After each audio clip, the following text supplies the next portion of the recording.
so we still keep on talking about AI in education.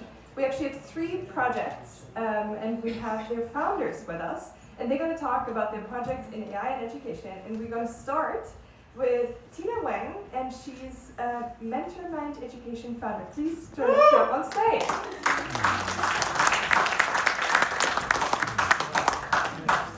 Go, Tina!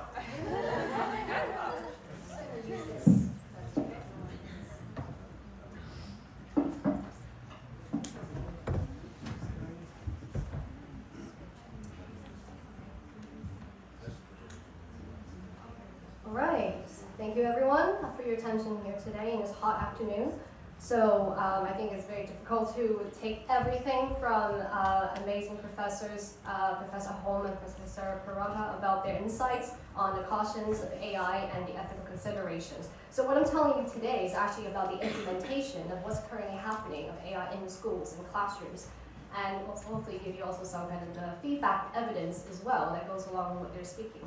So, as introduced very well by Sarah, my name is Tina. I'm founder of MentorMind Education, and we're very fortunate to be supported by the UCL Innovation Enterprise and UCL Ethic Labs. So I'm going to share some reflection on a question that's become increasingly important as AI enters our classrooms. How can we use AI to support learning without losing the human elements that make education effective? I will focus on the feedback, the teacher judgment, and how responsible AI might help us respond to learners earlier and more equitably.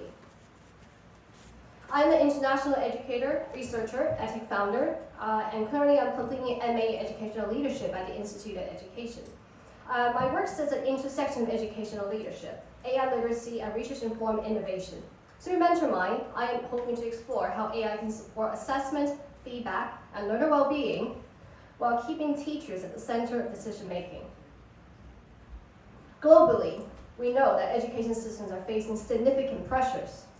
UNESCO estimates that 44 million additional teachers will be needed worldwide by 2030. At the same time, many students still lack the support and access to timely, personalized support. So one challenge is that there is often a substantial delay between assessment and intervention. Teachers are managing large workloads.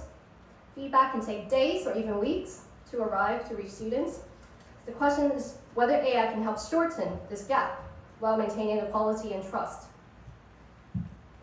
So, if AI can now generate essays, as we mentioned earlier, revision notes, and lesson plans, what becomes more important rather than less?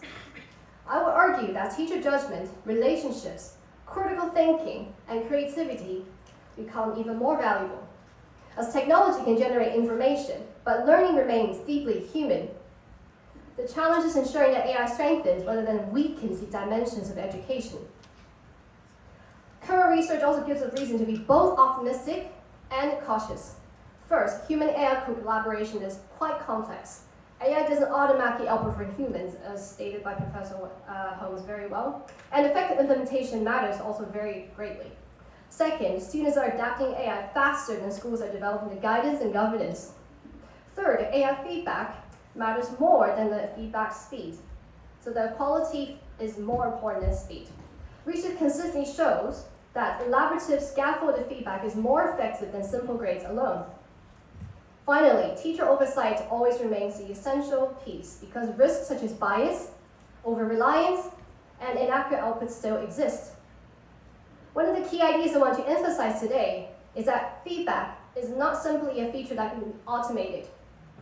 Effective feedback depends on the timing, the modality, the scaffolding, the prior knowledge, the teacher judgment, and the classroom context, which AI does not have. So research from Hattie, Timberley, Shute, and Luckin reminds us that feedback works best whenever it supports learning processes and self-regulation, not simply performance outcomes. So this means that any AI system designed for education must support professional judgment rather than attempt to replace it. This is the thinking behind MentorMind of what we're developing in our vision, is to help close the support gaps in making high-quality feedback more accessible and timely. Rather than replacing teachers, we are working on designing around a teacher-led model where it assists teachers with marking, feedback generation, identifying the patterns and insights, while teachers remain responsible for interpretation and intervention. We also see AI literacy as essential. Students and teachers need to understand firsthand question, and use AI responsibly, not just simply consume its outputs. So here are some examples from some of our pilots I've been conducting in schools internationally and in our pilot schools in London. So this example shows an AI system marking of a GCSE math question. The system, as you can see, identifies attempted methods, allocated the marks against the criteria, and provides explanatory feedback. So you see, the goal is not perfect automation, but useful first pass for teachers that can help them identify misconceptions more quickly. Now you compare this with human feedback from the teacher. We can immediately see the difference. Teachers bring a contextual understanding, the nuanced interpretation, and pedagogical expertise that AI simply cannot replace. The value of AI is therefore not replacement, but support. It can reduce the administrative workload while leaving professional judgment with the teacher. We also tested the system on GCSE Chinese writing as well for languages. So the AI was also able to provide marks and identify areas for improvement, particularly for the structured assessment tasks.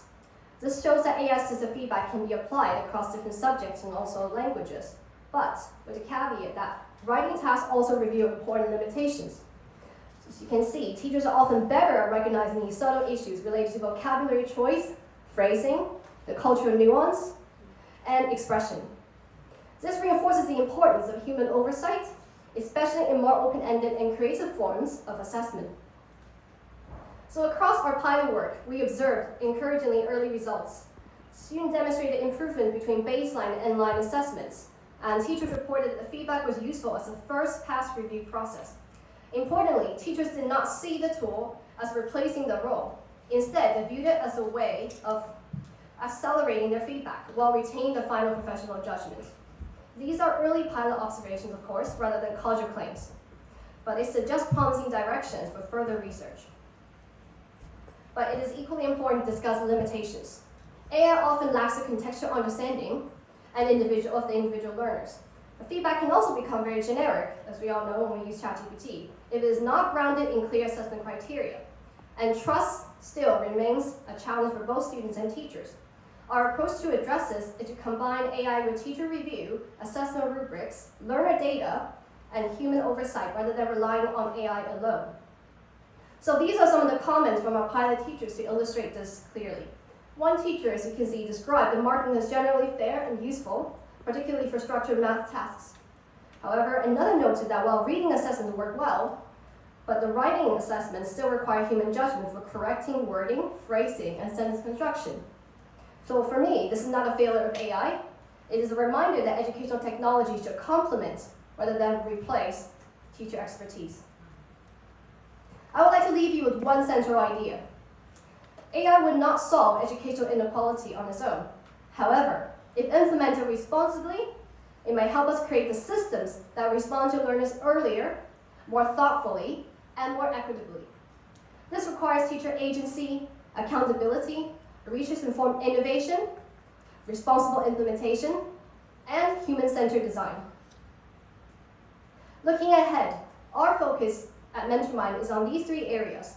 We're planning to expand research-informed pilot studies, delivering our AI literacy programs for educators and school communities, and collaborating with researchers and policymakers to support responsible AI implementation. We also have upcoming workshops for educators, parents, and schools, all free of charge, interested in these issues. And these actually will be shared as well in the AI Education workshop later on if you're interested in attending these events. So it's very lucky to be hosted at UCL Innovation Enterprise. It will be a short trip to London from here. All right, thank you all very much for your time. I will be very delighted to continue the conversation and discuss potential collaborations or hear perspectives on responsible AI in education. Thank you.